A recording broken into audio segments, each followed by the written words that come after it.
the affiliate blueprint.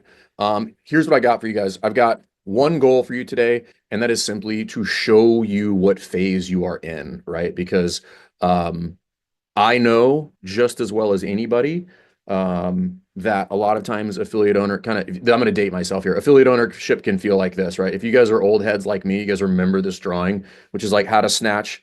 You set up in the start position, and then something magical happens in the middle, and magically you catch it at the bottom. And a lot of times that's what affiliate ownership can feel like, right? Like you get to the end of the year and like, we did a good job, but you have literally no idea why or how, and even worse, you couldn't replicate it if you wanted to. And it just feels like you are at the whim of the winds and any economic downturns or variables inside of that. And not to say that you're not going to have to navigate those things, but if you understand the different phases and the different things that are going to solve your problems and what to be looking for, those things don't matter as much. And that's really the goal as an affiliate owner or as an entrepreneur, more importantly, is you want to be as resilient as possible. And that just starts with information, right? So our goal is always to educate first. And I hope that you guys get a tremendous amount of value out of this. So what we're going to look at is this affiliate blueprint. And I want to start this with saying, like, whether you want to go to 1 million or not, like I put in that email, it is not the point, right? But we have mapped this out very clearly to that. Like we've done it with gyms, we've seen it at all different phases, we've done it ourselves. Like this is something that when you start to really peel back the onion on it, there are very clear metrics, phases, targets that we should be shooting at. And really, what I want you guys to get away from or walk away with today is, regardless of where you're at, whether you want to do 1 million or not, like, listen, that's on you. I'm here for wherever you want to go, but I want to help you get to the next phase. That's really what I want to start to outline for everybody today, and then you can make a decision how far you want to go moving forward. So I want to give you guys something that I developed maybe about a year ago, and it's this idea of the strategy gap dilemma. And every business has to fundamentally cross two gaps in their operations. And one is they have to solve for strategy, and the other one is execution.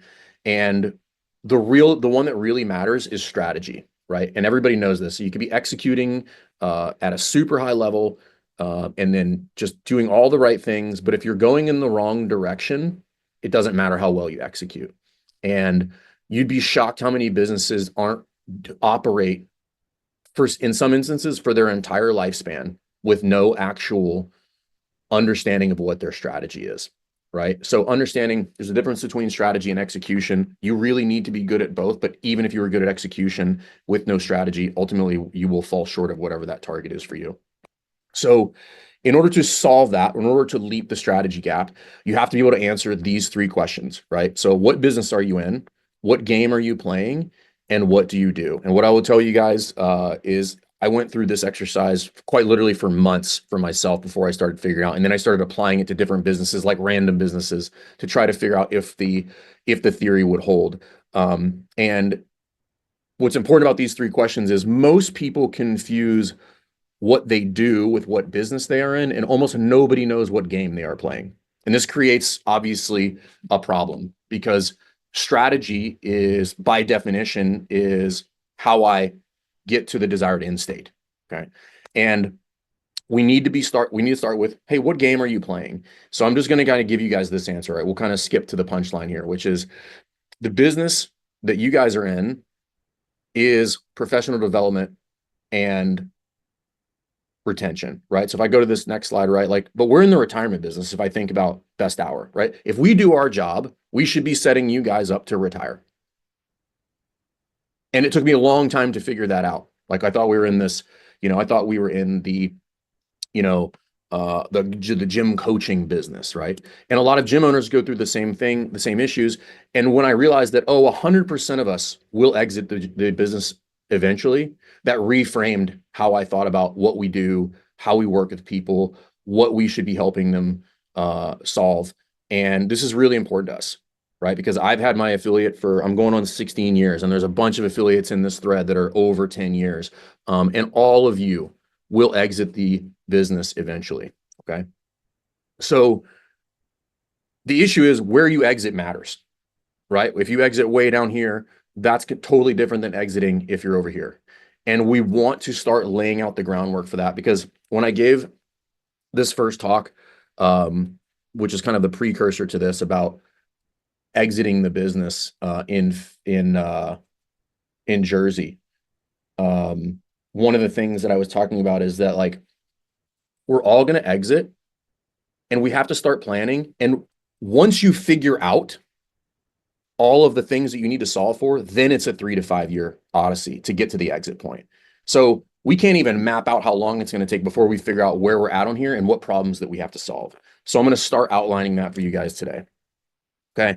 And what we have to understand is there are different factors at every phase that we need to solve for. So there are money factors, there are team factors that I need to solve for. What is the objective at each different phase? And then what are the risks that are going to prevent me from moving from phase 2 to 3 or 5 to 6 or whichever phase it is? Or if you're, going to be opening your doors here in a couple weeks, like we have a couple people in here, like, what do I even start with?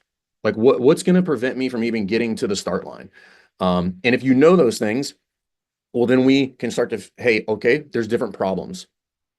And I love the saying, there's a devil at every level, right? And that it's like, if you're into video games, like there's the boss at the end of every level. And that boss is different at every level. And it's no different in business. And if I understand that there are different problems, I can start to preemptively create solutions for those problems when I get there, because we'll talk about what happens if you don't do that as we move forward through this. So to give you guys an example, what we know is at phase 2, this is what the affiliate looks like, right? It's about 135K to 270K a year, 75 to 150 members. And that looks like something between 12 to 23K a month. It's just the owner. You got part-time coaches and admin, part-time admin. And the only objective here is to develop revenue consistency. Like I want to know that I have a certain amount of money come in every single month so I can start to create some sort of stability in the business. Like that's what we know phase 2 looks like. We also know that at phase 2, the risks that are going to prevent me from moving look like this, right? I have data risk, right? My CRM is not accurate, right? I don't have good financials, meaning I don't have good balance sheet, P&L, bookkeeping. I don't have really good tracking on my sales metrics. Like I don't have any way to figure out like how many leads do I have? How many do I need? What's my conversion? And the key man risk, and we'll talk about what that means here in a minute, is or the key personnel that I need to solve for there is like, I need a second person to come in and start helping with sales and lead management. Okay. So that's just an example. So as I'm kind of referring to these risks initially, what I want to outline is like, there are 4 risks that apply to all affiliates. And they are these, right? Key man risk, just think of that as like you're a single point of failure inside of the business. And there's a macro version of key man and there's micro versions of key man, which we'll outline as we work through.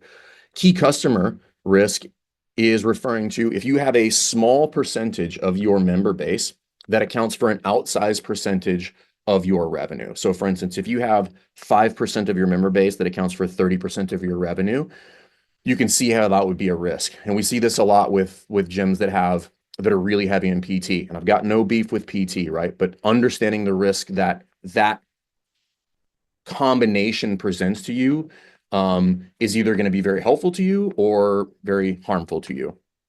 Single channel is referring to this is where my leads come from, right? Meaning I only get them from my website, right? Or I only get them, I can only operate the business if I'm running paid advertising, right?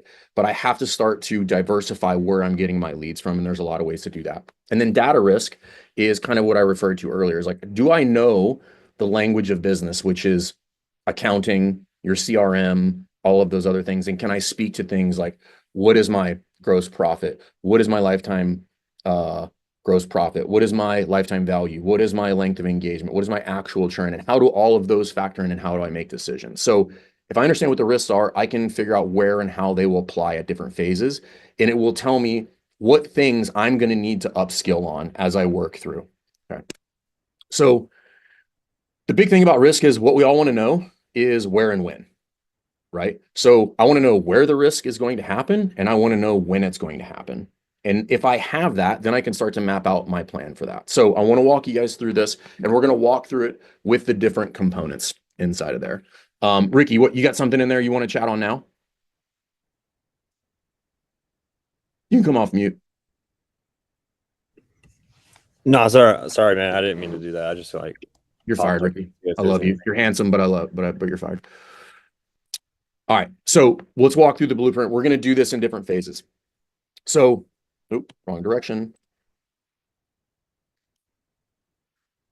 So let's start with revenue ranges, right? So we're going to work all the way up the chain in the revenue ranges. So phase one, right, is 0 to 135. And what you guys will find is everything changes roughly every 75 members, right? A lot of people think it's 50. Practically speaking, what we figured out, it's about every 75.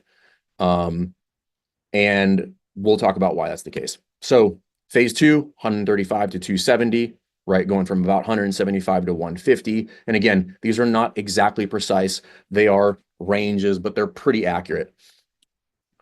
270 to 400, right? About 150 to 225 clients. 400 to 600, 225 to 300 clients. 600 to 800, 300 to 375.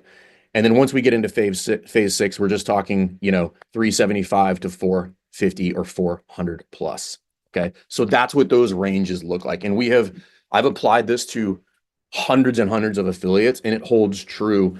There are outliers. And what we will find is that if there's outliers, you're not going to be an outlier in every single category. You'll be an outlier in one of them, but everything else is still going to apply within that phase. So these are the revenue ranges when we're looking at how that's going to scale. Okay. Now, if we look at your team, if you're at phase one, it's just you, right? You're the owner. You literally clean the bathrooms, do the website, social media posts, coach the classes, and do all the member retention.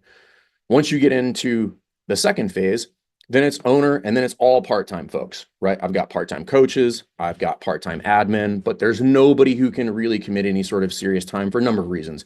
I haven't identified that person, and I probably don't have the revenue to support that anyway. Phase three, typically where we're looking at your first full-time employee, and then the part-timers that we're going to come in behind that to support you and your plus one in that endeavor. Once you get to phase four, owner, 2 full-time employees, probably having a conversation about one of them moving into a GM role, right? And then the rest of them are going to be part-time. Again, now you move to 5, 300 or so, 3 full-time employees, part-time after that. And then once you get to 6, you're looking at 4. And really what this is looking at is, this is not exact, but you should be looking at an employee about every 250K, roughly. Okay. Again, not exact, but if you're way outside that range, you're going to run into quite a bit of problems from an operating expense. And then it's phase 7, it's fully delegated, meaning like this machine quite literally runs itself. Now let's look at your risks. So market risk wasn't on that screen before, because market risk from a global standpoint for affiliates is not really that big of a risk, meaning like people are not going to stop going to gyms anytime soon. Market risk exists when you're opening, meaning, and when we say market risk, what we're looking at is what is the risk involved with, what is the total population? What is average income in that area? What is going to be price per square foot for your facility? So when we're talking about market risk, we're talking about local market risk. And if I set myself up in the wrong market that won't support what I need, then that's ultimately going to fail. Once you get into phase 2, now you're looking at administrative risk, meaning like I have problems making sure that all the things that need to happen inside of the affiliate every single day are happening when they're supposed to happen and how they're supposed to happen. Phase 3, data. This is when the business is starting to get big enough where if I don't have a really good hold on the numbers of the business, things start to run away from me. And this one is really challenging, but we see this one time and time and time and time again. And this is where you have to really learn to speak the language of business. And that's understanding like what is going on by the numbers. 4 is key customer risk, meaning you're probably at a revenue range where we are going to start looking at offering additional services. Not that you're going to be capped out on your market, but if I want to grow at a certain rate, I'm going to be looking at other service offerings in there while maintaining a level of that doesn't create outsized risk for me from a financial percentage revenue breakdown. Once you get to 5, single channel risk becomes a real issue, meaning if I'm doing everything I need to up to this point, I can still grow in a lot of instances organically. But once you get to these higher numbers, this one is a must. You must solve this because it's highly unlikely that you're going to be able to grow or sustain what you have via one source of leads as you work through the business. And then 6 is total key man risk, meaning all of the roles and departments and things are happening and they're not required to have you involved in them. Okay. Right. And then at 7, we're talking about leverage, right? And that's kind of like a hidden risk if you want. But inside of a business, you don't want to be under leveraged and you don't want to be over leveraged. But I do want to be able to create leverage as I'm getting into these higher numbers because this is what will allow me to exit appropriately. And we'll talk about that here in just a little bit. Okay. Now, so we've covered the revenue ranges, we've covered the key man risks, we've covered the member numbers. At every stage, there are micro key man risks that exist, meaning like as the business grows, I'm going to have to slowly start removing myself from different components of the business. Now, I want to make something very clear here. When I say remove yourself, I don't mean that you don't ever do those things again. We have plenty of people that love coaching. Many of you probably love coaching. If you love coaching, give me like a bicep curl. What we're referring to here is if you are required to do it, this now is going to be the linchpin for you. Okay. But outside of that, if you want to do those things or you want to participate in those things, that's fine. And that's the whole thing that we're trying to get people to inside of Affiliate University is we want you to do what you want, when you want, how you want. Right? If you want to coach a bunch of classes, great, but you shouldn't have to coach a bunch of classes. Okay. So coaching is the first one. The second one is admin, right? There start to be enough moving parts here that things start to fall through the cracks. Everybody on this call, probably even the people that haven't opened their gym, understand what this feels like. I'm 5 days late on the email. I missed that cancellation request. The schedule got dropped. I haven't updated the website. Whatever programming still needs to go in. Like all this stuff, right? We forgot to make the social media post. We have to come up with the t-shirt designs, like all this shit that happens inside of the affiliate. I'm going to need extra bodies in there to start managing those things. Because if I don't, then I'm never going to be able to get my head up out of the weeds and think more strategically about, are we doing the right things at this point to continue to provide the best possible service we can in order to impact the most people as possible? At 3, sales, meaning I'm going to need to plug in another person inside the sales component of that because I'm looking at probably volume that is going to be outside of my scope to deliver on, right? Meaning like managing and facilitating the leads that are coming in and whatever your onboarding process is going to look like. Okay. At 4, the GM, meaning the daily operations can be handed off. And then the owner can kind of plug in wherever they need to based on projects, priorities, whatever else is going on inside of the affiliate. At 5, it's marketing, right? Because that leads into, hey, I'm probably running higher numbers, at which point I'm going to need to, this becomes effectively a full-time role in marketing. And to do that effectively, we have to get really clear on what it is that we're communicating, how we're doing it. What are we doing on social media? What kind of email marketing are we doing? Is it all outbound, right? Is it front-end marketing or back-end marketing? Are we getting into paid lead gen at this point? You're going to have to solve for this, and there's going to need to be a dedicated person in there who understands this and has clear marching orders. And then at 6, the full leadership team is in place, meaning you as the affiliate owner can literally pack your bags and leave for 1 month or more, and literally everything would run the way that it should, right? And it would grow, meaning like you should see the trend continue in the same direction, for some duration of time before you'd have to hop back in there and do that. Right. And then at 7, you'd be looking at setting yourself up for exit. Because again, we're all going to exit eventually. Like whether we like it or not, we're all either going to die or we're going to sell the business or it's going to close down. Right. And that means we have to have all of the things in order to maximize whatever that scenario is going to look like. Right. And ultimately, that's going to look like good financials. So let's look at phase 1 here. So we're going to break these down and talk about objectives. So in phase 1, right, we already know what the revenue and member client looks like, or a member range looks like. Your objective there is launch and proof of concept, right? Like get the doors open, make sure that you can operate effectively, right? And again, going back to market risk, like geographic location, facility size determines success here. If you start with outsized expenses, that mountain feels like Mount Everest. And that's going to make everything harder from then. It just becomes a much harder climb, right? The key man risk there, owner is critical for everything that happens inside. And literally nothing happens unless the owner does it at this phase. Okay. So this is what phase looks like in its entirety. If I look at phase two, right? Again, we know what those revenue ranges look like. I've got some part-time help here, but the objective here, as I mentioned earlier, is like, I'm just trying to create consistency. I'm trying to get out of this.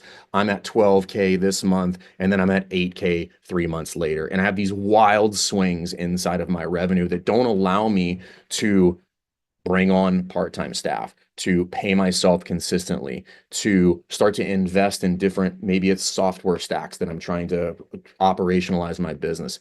But developing that revenue consistency is the main thing that we're trying to accomplish here so that I can operate in a more smooth manner.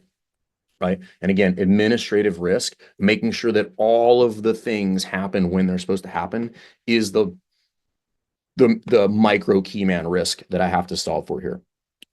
Okay. When we did this with like Mitch from CrossFit The Loop, that allowed him to break through that. Right. So again, everybody's going to go through all those phases. Right. But I'm just giving you guys examples. Like a lot of people, like most affiliates that are going to get caught up here in this phase. And it's really important if you want to get to this phase. Right. So in order for him to make that leap to come here, we have to solve for those things. Right. And then we look at phase three.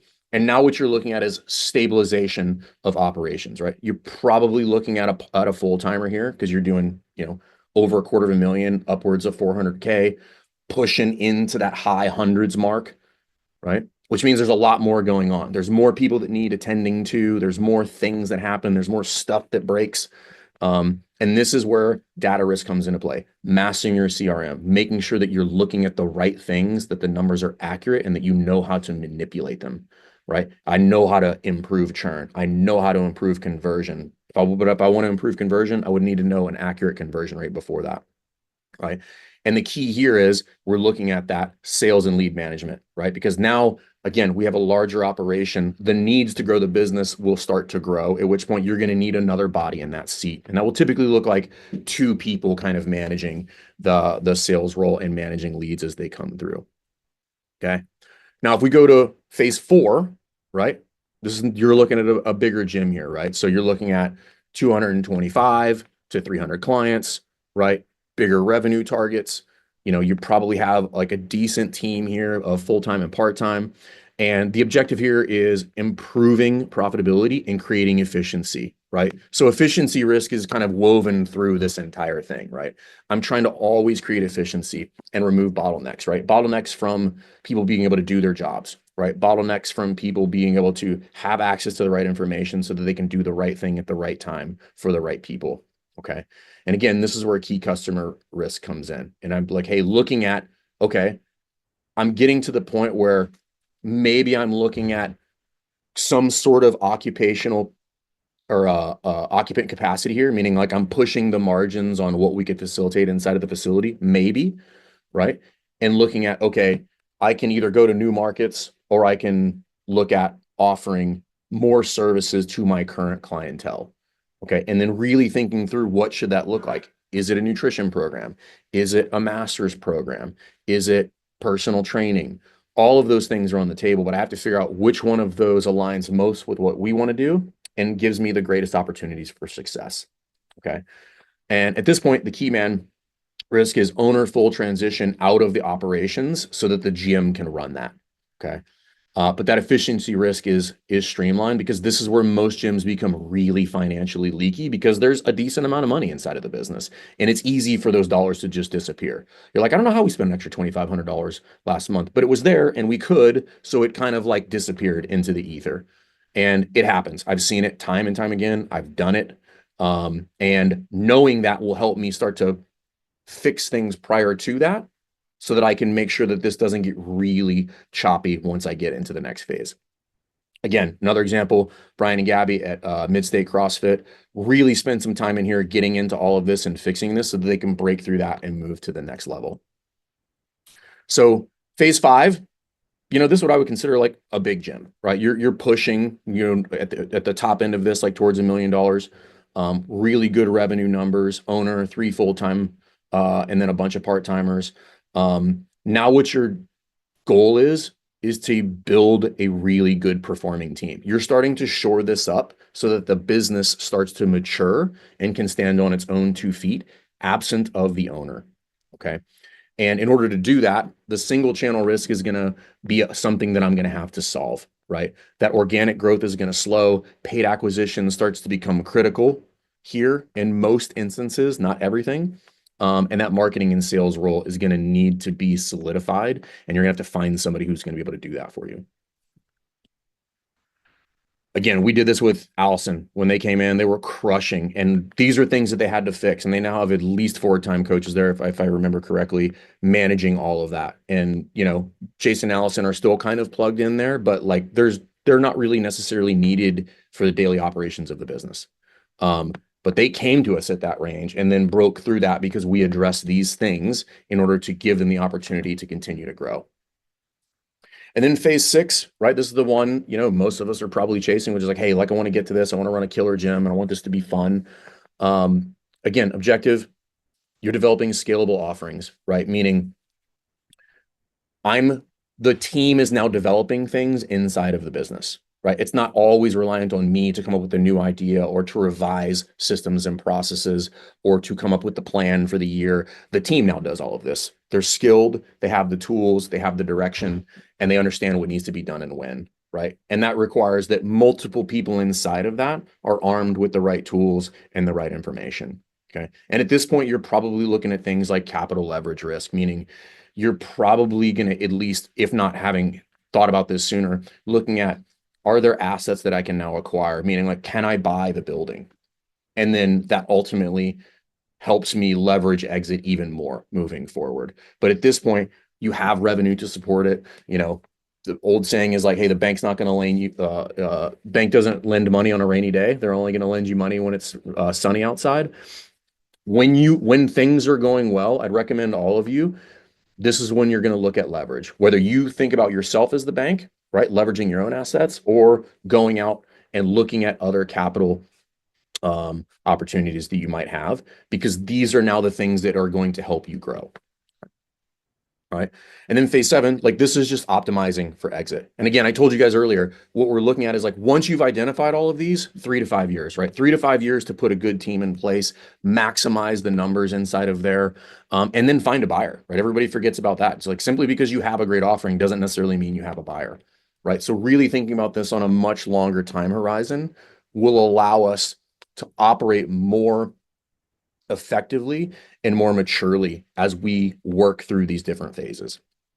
So the question becomes like, where are the hidden booby traps? Because they are absolutely there. And there's 2 that we see on a regular basis. And as you're looking at those phases, it's not always like a clean jump from one to the next, right? Like it can get choppy. And the reason it can get choppy is because there's like these little booby traps in there. All my Goonies fans out there know who that is, right? So the first one is, where does that paid lead gen happen, right? Because every affiliate owner ever since the beginning of time is, I need more leads, right? Maybe you do, maybe you don't, right? I don't know, because I don't know what the numbers are, right? But it will happen somewhere in here. And why do I say, you're like, that's a really big range, Fern? Yes, it is a really big range, because what we're looking at now is like, what does your market look like? What is that TAM? What is that total available market you have? Do you live in a town of 10,000, or do you live in a city of 270,000? Right? That matters with regard to, are you maximizing your opportunities, right? But I will tell you that regardless of market, it starts to happen around the 225 member range is when we have to start looking at toying with this. It doesn't mean you need to go full in, right? But essentially when we say paid marketing is single channel risk, right? And looking at, and now why is this the case? So because at 225, right, math starts to catch up with us, right? I know we all hate math. Maybe I hate math. I don't know. But what that looks like is at 225, if you had a killer churn, by the way, right? And this is the ceiling that we want to see for gyms running churn. Like, we would prefer as close to 3 as possible. There's really no return on investment for trying to squeeze under 3. You're just basically trying to convince people not to move at that point. But even at a killer churn at 225, that means 12 people are walking out the door consistently every single month. That's average, right? That means there will be months that are bigger than that and maybe some months that are lower. But consistently and reliably, you can count on 12 people walking out the door every single month, no matter what, even if you are running the best CrossFit affiliate of all time. Okay. And that's really important, which means because that factors into how many leads do I need, right? So easy math on this is if you want to grow, you'd have to sell more than 12 memberships every single month. Let's just say that you wanted to be +3 because that's all we're looking for. You'd have to convert 15 every single month, no matter what, in order to grow. At which point, 50% close rate means I would consistently, reliably be 30 high quality leads coming in the door. I don't mean 30 total. I mean 30 high quality leads coming in the door from multiple channels. Okay. Now, the reason this is important, the reason this is kind of like a problem is because there are multiple risk factors involved at this choke point. One is key man. If I've not solved the sales component on the front of this and I don't have somebody who's responsible, responsive, and good at sales, this is going to fall apart very quickly. If I've not maximized the other channels, right? So I've got my website, I've got referrals, I've got email marketing, I've got local partnerships, I've got all sorts of stuff available to me other than paid lead gen. I'm going to put all of my eggs in paid lead gen, and there's at least a decent chance, if not a really good chance, that I've also not solved for data risk, meaning I do not know actually what my cost of acquisition is. And I don't know how much I can actually spend when I go into this gigantic, dangerous world of paid lead gen, right? So in that singular choke point, these three things exist. And if I had $1 for every time somebody made the leap into paid lead gen and not having solved these, listen, I would be not doing this, that's for sure. Okay. So understanding that is really important. So again, if we go back to phase 3, right? If I've not mastered the CRM and sales, right, and I've not given that key man risk, like there's no way I'm going to be able to sustain whatever windfall I might get out of a paid advertising campaign for some sort of short duration. Because if you've ever done that, you're like, no campaign runs forever and no campaign works forever. So really understanding, like, I really need to get my shit together in the earlier phases to give myself maximum opportunity to push through phases the first time. Okay. Because you don't get to skip phases, right? If you try to skip and you try to not shore those things up and you try to go from 3 to 5, you will slide back down the ladder, right? It's a guarantee. Nobody gets to skip. I don't care what market you're in. I don't care what you're selling. You do not get to skip these. I've seen it hundreds, if not thousands of times, right? If you skip, you will pay for it and you will pay for it dearly. And the issue with that is if I skip and I find myself up here having not solved these previous problems, all I have is significantly higher risk when things go poorly, right? Meaning I've got more expenses, I've got a bigger team, right? I start to have to get really aggressive with cuts and laying people off and doing all this other stuff because I've not done it the right way. I've not built the foundation that allows me to survive at this next phase. Okay. The second pitfall is what I call Death Valley. Okay. And Death Valley happens right here. Okay. At between 400 and 600. Again, 400 and 600, depending on price points, market, all that other kind of stuff. A lot of you are thinking like a pretty big revenue range. It is, but this is consistent, right? A lot of things happen in this range. And I'll tell you just candidly, my own personal experience of what I've seen is at these numbers here, people start to get a little bit over their skis and think they're better at things than they are. And what happens is at that revenue range, the business gets leaky financially, right? Meaning the capital goes almost entirely to operating expenses and you have nothing left over for capital or for growth. And if I'm going to do that, I need to make sure that I've got things shored up on the back end, right? Because if we think about what this phase looks like, right? I've got a full-time employee, I've got a part-time coach, right? I've got a couple things in here, but I maybe not have solved this. And if I think about that risk, I'm probably operating on bad data at this point. And I probably don't have a budget at this point. And again, we see this time, most people don't have a budget, right? It's one of the first things we teach people inside of Affiliate U is like, you must have a budget, right? Financially literate business owners are better at everything. They're just more dangerous at virtually any component of running the business. And up to that point, you can go to that point and kind of really not know what you're doing on the financial side. But if you want to get past that point, you're going to have to tighten the screws on a lot of stuff. You're going to have to know where every penny is going to go and how you're using it and make sure that it's being used intentionally in order to keep growing, because the problems only get bigger past that. So my question to you guys is like, what phase are you guys in, right? And not be like, hey, what phase you're in, but like, what I want to outline for you guys is like, if you are in that phase, there's some very clear things that we need to take a look at. Like, am I working on the right things? Meaning, like, is my objective match the phase that I'm in, right? Or am I addressing the appropriate risks? Because if I find myself in phase three and I skip shoring up risks and I go to phase four, again, the backslide is going to happen. And in many instances, it might not be just one phase, it might be two phases. And you don't want that. Okay. I have done that, by the way. Okay. And this is the stuff that we're trying to help people with. So again, my hope is that working through this, we've laid like a really clear framework for, oh, I fit pretty squarely right here in this phase. And like I said earlier, you may have one metric outside of that phase, but it's highly unlikely you're going to have more than one metric outside of that phase. And if you told me what the metric is, I could tell you why it's outside of that phase. But we're still not going to be able to bypass all the risks that fall inside of that phase. We're still not going to be able to bypass not addressing the current objectives inside of that phase to keep going.